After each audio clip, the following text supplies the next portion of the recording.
Salam alaikum wa rahmatullahi wa barakatuh. Bonjour à toutes et à tous. Alors j'aimerais aujourd'hui voir avec vous et faire un petit rappel sur le compte rendu objectif et le compte rendu critique. Alors au sommaire, nous verrons d'abord ce qu'est un compte rendu objectif. Nous verrons ensuite le compte rendu critique et nous terminerons par un exemple de compte rendu. Alors le compte rendu, vous allez le retrouver souvent dans les sujets de baccalauréat et vous verrez qu'il existe deux sortes de comptes rendus selon les filières. Alors le compte rendu objectif et le compte rendu critique qui est destiné aux classes de langue. Dans les deux cas, que vous soyez dans une filière scientifique ou une filière langue, dans les deux cas, il faudra relire le texte plusieurs fois et répondre avant tout aux questions de compréhension. Les questions de compréhension vont vous aider largement à rédiger votre compte rendu. Alors, le compte rendu objectif. C'est un compte rendu neutre, comme son nom l'indique, il est objectif. Vous n'allez pas donner votre jugement personnel. Tout votre texte sera écrit à la troisième personne du singulier. Et il se compose de deux parties. Alors, la présentation du texte, qu'on appelle aussi l'accroche, et la deuxième partie, le résumé du texte. Alors, le compte-rendu critique, lui, commence comme le compte-rendu objectif, mais il se composera de trois parties. Alors, les deux premières parties, l'accroche et le résumé, comme pour le compte-rendu objectif. Et la troisième partie, vous allez donner votre jugement personnel. Vous allez donner une critique par rapport au texte. Cette critique concernera la forme du texte et le fond, c'est-à-dire le contenu du texte. Alors, pour présenter le texte, l'accroche, la première partie, c'est vraiment très simple. Pour cela, il faut juste relever tous les éléments du paratexte. Alors, les éléments du paratexte, c'est le titre et la source, l'auteur, la source, les éditions. Alors, les voici, ces éléments du paratexte, donc le titre, l'auteur, bien sûr, la source, alors il faudra rechercher le nom de l'ouvrage ou du roman ou du magazine ou du journal, la maison d'édition, la date de publication. Alors, avant de présenter le texte, avant de commencer à rédiger, alors, il va falloir faire une première lecture. Et cette première lecture va vous permettre de rédiger facilement l'accroche. Alors, pour cela, il faudra identifier le thème, de quoi parle l'auteur. Ensuite, essayez d'identifier le type de texte. Est-ce que c'est un texte narratif, descriptif, exhortatif? Et il faudra aussi identifier la nature du texte. Est-ce que c'est un article de journal? Est-ce que c'est un témoignage, un récit, une lettre, un poème, un appel? Alors, comment présenter ce texte? Alors, vous commencez par ce mot, dans, cette préposition, dans. C'est une manière, il y a d'autres manières de présenter, mais je trouve que celle-là est la plus simple, parce qu'elle va vous permettre de mettre en une seule phrase tous les éléments du paratexte. Alors, vous allez dire dans ce texte. Alors, vous pouvez remplacer ce texte par cet écrit, dans ce texte ou cet écrit. Ensuite, vous direz intitulé, et vous donnerez le titre du texte. Alors, dans cet écrit, ce document, cet article, intitulé plus le titre du texte. Ensuite, alors tout ce qui est en noir, c'est ce que vous devez obligatoirement écrire, qui ne changera pas. Vous allez garder ça. Dans ce texte, intitulé, et vous mettez le titre du texte. Ensuite, vous mettrez extrait. On peut dire tiré, mais vous pouvez mettre extrait de l'ouvrage. Alors, je mets ouvrage quand vous ne savez pas exactement de quoi il s'agit. Alors, si vous n'êtes pas sûr, est-ce que c'est un témoignage, est-ce que c'est un roman? Donc, vous mettez ouvrage de manière générale. Mais vous avez d'autres possibilités.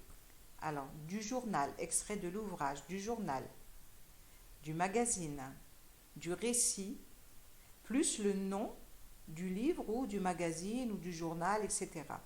Alors, vous avez donc dans ce texte, intitulé plus le titre du texte, extrait de l'ouvrage, du journal, du magazine, du récit, du roman, vous choisirez, plus le nom du roman, du livre ou du magazine ou du journal.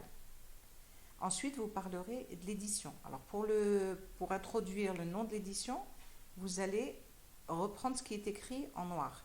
Paru aux éditions. Et vous mettrez le nom de la maison d'édition. Ensuite, il va falloir donner, si vous avez l'année, vous direz en 1980 par exemple, ou si vous avez une date, ou le 10 novembre 1980. Si vous avez une date complète, vous mettrez le. Si vous avez une année, vous mettez en. Alors voici ce qu'il faut retenir. Donc tout ce qui est en rouge, ce sont des synonymes. Voilà, quand vous n'êtes pas sûr, vous dites dans ce texte, c'est écrit. Vous ne savez pas d'où il extrait, vous pouvez dire de l'ouvrage. Si vous avez plus de précision, vous mettrez du journal, du magazine, du récit, du roman, etc. Voilà, et vous n'oublierez pas d'ajouter les indications que vous trouverez dans la source, dans le paratexte. Voilà. Alors, une fois que vous avez mis tous ces éléments, il va falloir présenter l'auteur et le thème, c'est-à-dire de quoi il parle. Alors, il va falloir introduire le nom de l'auteur et dire ce qu'il fait et de quoi il parle. Alors, pour vous aider, voici un petit tableau. Alors, ce qu'il fait, est-ce qu'il raconte, est-ce qu'il rapporte, est-ce qu'il explique, est-ce qu'il informe, est-ce qu'il décrit? Maintenant, de quoi il parle? Est-ce qu'il raconte la vie d'un personnage? Ou est-ce qu'il raconte un épisode de la Révolution, de la guerre? Ou est-ce qu'il raconte l'histoire de notre pays, par exemple, ou de l'immigration? Il rapporte, qu'est-ce qu'il peut rapporter? Des faits, des événements. Il explique un phénomène, des raisons. Il informe sur une situation, sur un fait. Il décrit, est-ce qu'il décrit une situation, une époque, un personnage ou un lieu? Alors, on va passer maintenant à la deuxième partie, le résumé. Et là, vous avez vraiment besoin de comprendre ce qui a été dit. Les idées, il va falloir les reprendre et les retrouver. Donc, la première étape, on va y aller tout doucement. La première étape, vous allez rechercher les mots-clés et les idées essentielles. Alors, pour cela, qu'est-ce qu'il faut? Il va falloir commencer par entourer les répétitions et identifier le champ lexical. Ça, c'est pour retrouver les idées essentielles, pour pouvoir résumer. Soulignez les articulateurs, parce que les articulateurs, ça vous permet de séparer les différentes idées dans le texte. Vous allez barrer ensuite tous les exemples, vous n'en aurez pas besoin pour résumer. Et vous allez après colorier chaque idée avec une couleur différente. Vous prenez des surligneurs fluo, vous pouvez vous entraîner déjà à colorier de chaque couleur, d'une couleur différente, les idées. Ça va vous aider à retrouver un petit peu la trame du texte, et le nombre de paragraphes peut aussi vous aider à retrouver les idées qui sont contenues dans le texte. Alors l'étape numéro 2, il va falloir aussi, c'est votre plan de travail, retrouver les 3 moments les plus importants du texte. Vous allez essayer de partager votre texte en 3. Le premier moment, de quoi ou de qui parle l'auteur. Vous allez le retrouver dans l'introduction du thème. Est-ce qu'il a présenté une situation, un personnage, situé des faits dans une époque, ou bien soulevé, parler d'un problème particulier dans une société? Le deuxième moment, que fait l'auteur? Est-ce que c'est le développement ici? Est-ce qu'il va justifier son point de vue? Est-ce qu'il va donner des arguments? Est-ce qu'il va poser des points de vue différents lorsque vous avez une thèse et une antithèse? Chercher quels sont les connecteurs qu'il a employés. Est-ce qu'il y a 2 thèses différentes? Est-ce qu'il a cherché à expliquer des faits, un phénomène? Est-ce qu'il a donné les causes et les conséquences? Est-ce qu'il a retracé une suite d'événements, s'il raconte par exemple? Quels sont ces événements? Est-ce qu'ils se suivent logiquement et chronologiquement avec les indicateurs de temps? Et le troisième moment, comment termine-t-il son écrit, son texte? Et c'est le moment de la conclusion. Alors, est-ce qu'il propose une solution? Est-ce qu'il maintient sa position? Est-ce qu'il invite les lecteurs à réagir? Est-ce qu'il s'agit d'un appel? Est-ce qu'il lance un appel? Ou est-ce qu'il pose une question pour inciter le lecteur à réfléchir, pour laisser le débat ouvert? Alors, la troisième étape, comment faire votre plan de travail? Alors, toutes ces étapes, si vous commencez à vous habituer, à vous entraîner à les faire, vous verrez que le jour du bac, ça sera beaucoup plus simple pour vous, ça coulera tout seul. Alors, vous faites le plan de travail sur votre feuille de brouillon avec ces 3 moments. Vous dites dans l'introduction, voilà ce qu'il a fait.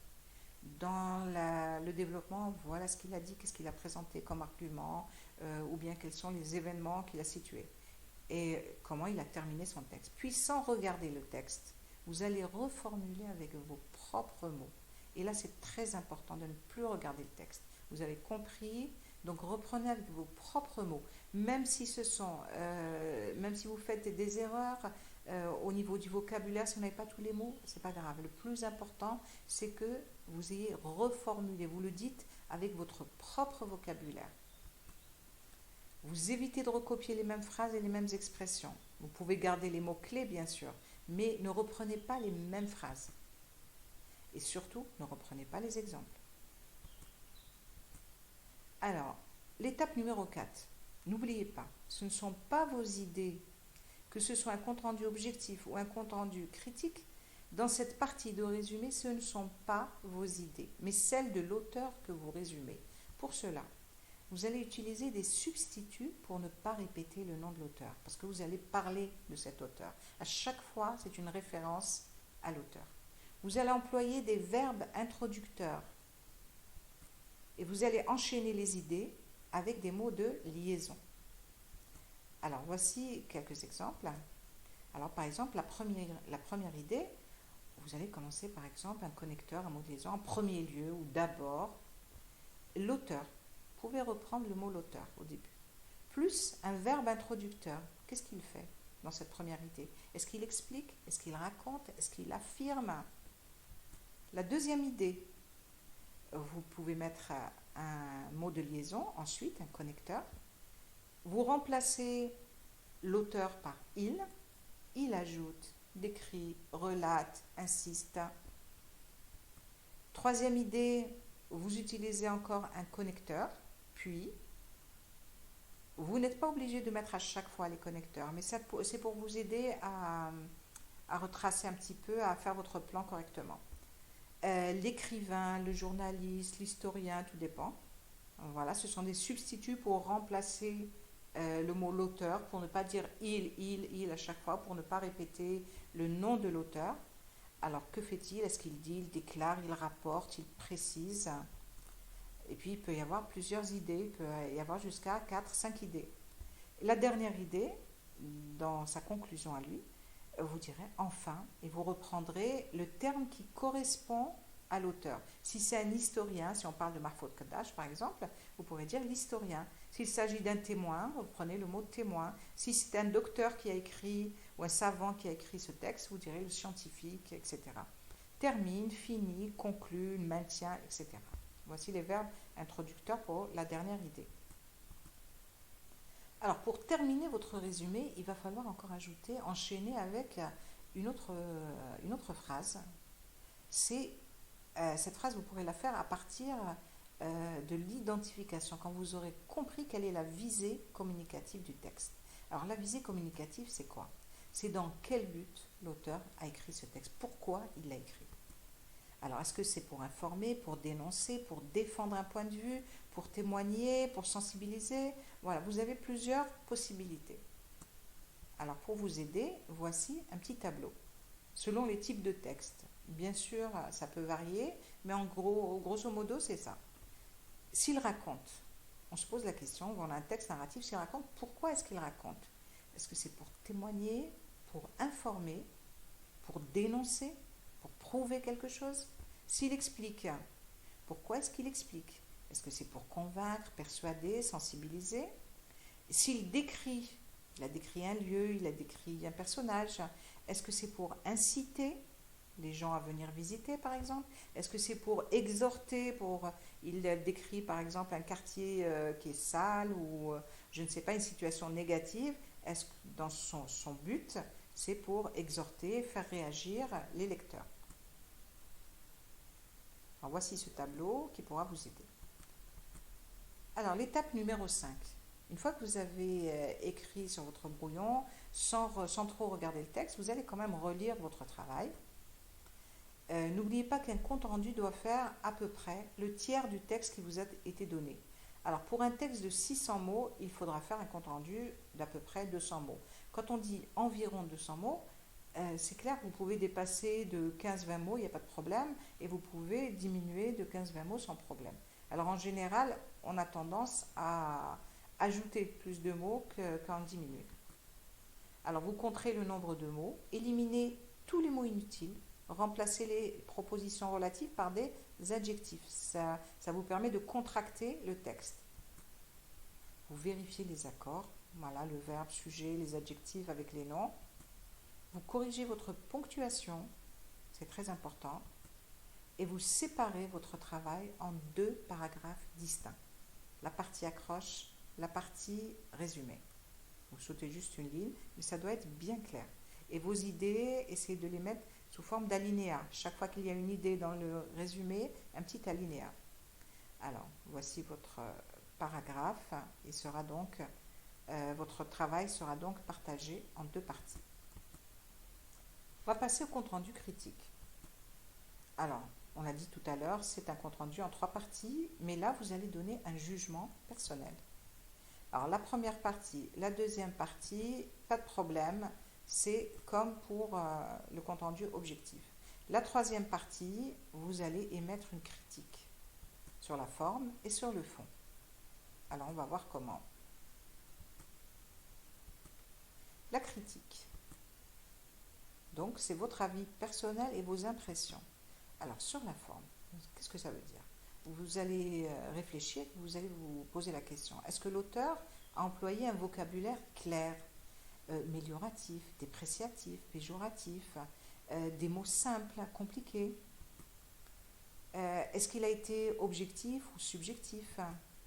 Est-ce qu'il a rapporté les faits de façon neutre, objective, intelligente? Alors, le fond. L'auteur a-t-il réussi à vous convaincre, à vous donner envie de réagir, à vous faire vivre ces événements? Ou bien est-ce qu'il a réussi à vous éclairer sur une situation? Alors on va passer à un petit exemple que vous avez peut-être déjà lu. C'est un texte qui se trouve à la page 33. C'est le 1er novembre 1954 à Renchla. Alors sur votre manuel scolaire, ce texte se trouve à la page 33. Alors c'est un texte, pourquoi j'ai choisi ce texte? Parce que à la fin, vous avez 2 noms d'auteurs. Et souvent, les élèves ne savent pas, finalement, qui est-ce qui raconte, qui est-ce qui parle, pourquoi il y a 2 noms d'auteurs. Il y a Salem Boubacar et il y a Mahfoud Kaddash. Alors, il va falloir essayer de comprendre et faire la part des choses. Alors, vous avez remarqué qu'ici, j'ai utilisé plusieurs couleurs différentes, tout simplement pour séparer les idées. Alors, la première idée qu'on a dans ce texte, c'est que l'Arl Abbas revient de Betna après une réunion dirigée par Ben Boulaid et Shehani. Voilà. Donc ça c'est très important, on a besoin de le garder et on a une réunion qui va se faire chez le narrateur. On verra qui est le narrateur tout à l'heure. Deuxième idée, c'est que l'Arlov est revenu avec quelque chose. Il est revenu avec des tracts. Les tracts, ce sont des imprimés.